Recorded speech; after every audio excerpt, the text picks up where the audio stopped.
Hi, I'm Marc Cormier, and by now I'm sure you've been called many times, contacted many times, received letters from agents telling you that your property's expired. Do you want to still sell? Obviously, you want to sell. You wouldn't have put it on the market the first time. Rarely do things change where a person's staying. I know it's frustrating. A lot of times the first agent that you hired was either a relative, might have been the first agent you spoke to, somebody you spoke to at a PTA meeting, might have been the buyer's agent who sold you the house in the first place. There are things that you need to understand, questions that you need to ask an agent in choosing, making sure that you're choosing the correct agent to sell your property. And here are some of them. You need to understand the difference between, for that agent, what is the list price that they take versus the sale price? What is that ratio?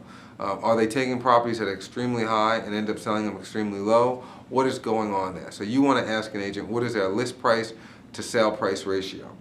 You want to ask them, what is their average days on market? You want to ask them, how many properties have they sold in the last few months? Just because an agent sold 100 properties 6 years ago doesn't mean that they can sell in today's market. The market's changing all the time. It's very fluid. They need to understand that. You need to understand that. So you need to pick somebody who's sold properties in the market within the last year or the last few months. You want to find out how many of the properties have they sold, when they sold, were they representing the buyer or the seller? Okay, that's important.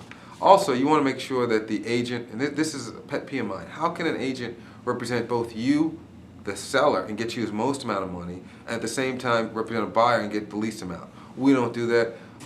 We only represent the seller of the property to get you the maximum amount. There's a list of questions. These questions that I'm putting down it's going to be below, so you can print them out and make sure you ask.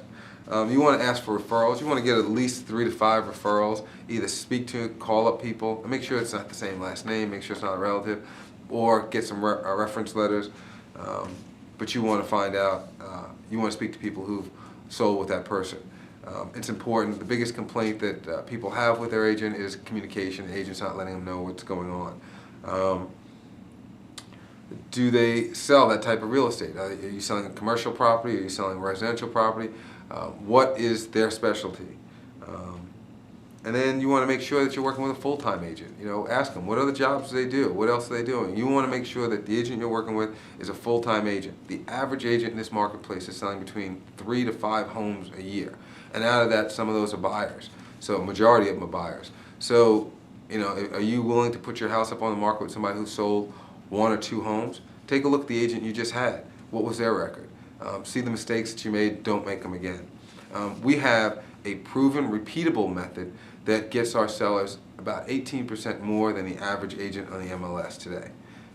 Our systems, again, are repeatable, they're proven. Look forward to speaking to you. Give me a call when you get a chance. Take care. I hope this is informative for you.